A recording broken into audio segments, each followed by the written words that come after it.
Hi friends, welcome to Danya skaraikudisamayal. நான் Aishwarya Jayapal. Today நம்ம ஒரு நூடுல்ஸ் ரெசிபி ஒன்று பார்க்க போகிறோம். ரொம்பவே டேஸ்ட்டாக நம்ம வீட்டில் இருக்க பொருட்களை வச்சு எந்த விதமான சாஸும் ஆட் பண்ணாமல் எப்படி டேஸ்டியாக செய்யலாங்கிறத பார்க்கலாம். வாங்க அதை எப்படி செய்யலாங்கிறத இப்போ பார்ப்போம். அதற்கு தேவையான பொருட்கள்: ஒரு பெரிய சைஸ் பெரிய வெங்காயத்தை இந்த மாதிரி ஸ்லைசஸாக கட் பண்ணி எடுத்து வச்சுக்கோங்க. ஒரு குடமிளகாய், கேரட் இந்த மாதிரி கட் பண்ணி எடுத்து வச்சுக்கோங்க. ஒரு பச்சை மிளகாய் இது மாதிரி கீழிக்கங்க. முட்டைக்கோஸ், இது பார்த்திங்கன்னா ஸ்பகட்டி எடுத்திருக்கேன், இட்டாலியன் ஸ்பகட்டி. இது உடச்சி எடுத்து வச்சுருக்கேன். இந்த மாதிரி அது நீளமாக இருந்ததுனால வேக நமக்கு இப்படி உடச்சா ஈஸியாக இருக்குங்கிறனால உடச்சி வச்சுருக்கேன். இது மிளகாய்த்தூள், மிளகுத்தூள். இது ஹோம்மேடாக தயார் பண்ண கரம் மசாலா. இது பார்த்திங்கன்னா ஜிஞ்சரும் கார்லிக் பவுடரும் எடுத்து வச்சுருக்கேன். இது எப்படி பண்ணேங்கிறத முன்னாடியே நம்ம வீடியோவாக நம்ம சேனலில் போட்டிருக்கேன். இது பார்த்திங்கன்னா தக்காளி அடித்து பேஸ்ட்டாக எடுத்து வச்சுருக்கேன். ஒரு பாத்திரத்தில் நல்லா காஞ்சதுக்கப்புறமா ஆயில் சேர்த்துக்கலாம். ஆயில் நல்லா ஹீட் ஆனதுக்கப்புறமா நறுக்கி வச்ச ஆனியனை சேர்த்துக்கலாம். ஆனியன் சேர்த்ததுக்கப்புறமா நம்ம நறுக்கி வச்சுருக்க காய் ஒன்று ஒன்றையாக ஆட் பண்ணிக்கலாம். இப்போ பார்த்திங்கன்னா பச்சை மிளகாய் ஆட் பண்ணதுக்கப்புறமா கேரட் ஆட் பண்ணியாச்சு. கேரட் ஆட் பண்ணதுக்கப்புறம் முட்டைக்கோஸை ஆட் பண்ணிடலாம். இப்போ நான் இதில் குடமிளகாய் சேர்க்க மாட்டேன் ஃபஸ்ட்டு, ஏன்னா குடமிளகாய் சீக்கிரம் வெந்துடும். ஃபஸ்ட்டு இந்த காய்கறிகள்லாம் சேர்த்த காய்கறிகள்லாம் நல்லா வதங்கி வரட்டும். இப்போ இதற்கு தேவையான அளவு உப்பை நம்ம இப்போ போட்டுக்கலாம். உங்கள் அளவுக்கு உப்பு எவ்வளோ தேவையோ அவ்வளோ நீங்கள் சேர்த்துக்கோங்க. உப்பு சேர்த்ததுக்கப்புறமா நல்லா காயை கொஞ்சம் நேரம் நல்லா வதங்கி வர அளவுக்கு அடுப்பில் வச்சுருங்க. காய் நல்லா வதங்கி வரட்டும். மீடியம் ஃப்ளேமில் வச்சே இது பண்ணுங்கள், இல்லாட்டி காய் தீஞ்சிடும். இப்போ காய் நல்லா வதங்கி வந்துட்டுருக்கு. காய் நல்லா வதங்கி வந்ததுக்கப்புறமா நம்ம அடித்து வச்சுருக்க தக்காளியை இதில் சேர்த்துடலாம். தக்காளியே ஆட் பண்ணுறோன்னா, அடித்து ஏன் நம்ம ஆட் பண்ணுறோன்னா, இப்போ தக்காளி நீங்கள் நறுக்கி போடுறதுனால அங்கங்கே அதோடய தோல் இருக்கும். இது மாதிரி பேஸ்ட்டாக நீங்கள் அரைச்சி போடும்போது இட்டாலியன் ஸ்பகட்டியில் நல்லா அது சார்ந்து வர்றதுனால. இப்போ இஞ்சி பூண்டு பவுடர் சேர்த்துக்கலாம். இஞ்சி பூண்டு பவுடர் இல்லாதவங்க இஞ்சி பூண்டு பேஸ்ட்டு சேர்த்துக்கலாம். இப்போது இதில் கரம் மசாலா 1 ஸ்பூன் அளவு சேர்த்துக்கிறேன்.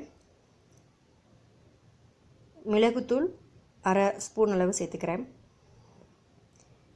நம்ம காரத்துக்கு தகுந்த மாதிரி மிளகாய்த்தூள் சேர்த்துக்கலாம். நான் இதில் 1/2 ஸ்பூன் மிளகாய்த்தூள் சேர்த்துருக்கேன். இப்போ இதெல்லாம் நல்லா வதங்கி வரட்டும். பச்சை வாசனை போகிற வரைக்கும் லோ ஃப்ளேமில் வச்சுக்கோங்க. இப்போ பார்த்திங்கன்னா ஒரு அடுப்பில் தண்ணி ஹீட் ஆனதுக்கப்புறமா 2 சொட்டு ஆயில் ஊற்றி அதில் ஸ்பகட்டியை வேக போட்டிருக்கோம். இப்போ ஸ்பகட்டியானது நல்லா வெந்து வரணும். நல்லா மிக்ஸ் பண்ணி மீடியம் ஃப்ளேமில் வச்சுக்கோங்க. பக்கத்து அடுப்பில் நல்லா பச்சை வாசனை போனதுக்கப்புறமா, மசாலாவோட பச்சை வாசனை போனதுக்கப்புறமா இப்போ நீங்கள் நறுக்கி வச்சுருக்க குடமிளகாவை இதில் சேர்த்துக்கோங்க. குடமிளகா சீக்கிரமே வெந்துடும். அதனால் இப்போ இதில் சேர்த்திங்கன்னா சரியான டைமாக இருக்கும். குடமிளகா நல்லா முழுசாகவே தெரியும், குழஞ்சி போகாது. அதனால தான் நம்ம எல்லா காய்கறியும் நல்லா வெந்து மசாலா வாசனை எல்லாம் போனதுக்கப்புறமா இதில் நம்ம இப்போ ஆட் பண்ணுறோம் குடமிளகாவை. இப்போ பார்த்திங்கன்னா ஸ்பகட்டி பக்கத்தில் வெந்துட்டுருக்கு. ஸ்பகட்டி வேக கொஞ்சம் டைம் எடுக்கும், அதனால் மீடியம் ஃப்ளேம்லேயே வச்சு வேக விடுங்க. இப்போ பார்த்திங்கன்னா ஸ்பகட்டி வந்துருச்சு. வெந்த ஸ்பகட்டியை ஒரு வடிகட்டியால் வடிகட்டி இந்த மாதிரி குளிர்ந்த தண்ணியில் போட்டு வச்சுக்கோங்க. அப்போ தான் நல்லது. இல்லாட்டி பார்த்திங்கன்னா உங்களுக்கு ஸ்பகட்டி ஒன்றோட ஒன்று ஒட்டிக்கும், வடிகட்டிலே நீங்கள் விட்டுருந்தீங்கன்னா. அது மாதிரி இது குளிர்ந்த தண்ணியில் போட்டு எடுத்து வச்சுக்கோங்க. இப்போ மசாலாவோட நம்ம இந்த ஸ்பகட்டியை ஆட் பண்ணிக்கலாம். நல்லா மிக்ஸ் பண்ணி விட்டுக்கிட்டே இருங்க. இது கொஞ்சம் சார்ந்து வர லேட் ஆகும். இப்போ பார்த்திங்கன்னா இது எப்படி வெந்திருக்கு அப்படிங்கிறதுக்கு ஒரு எக்ஸாம்பிள் சொல்கிறேன் பாருங்கள். நல்லா வெந்திருக்கு.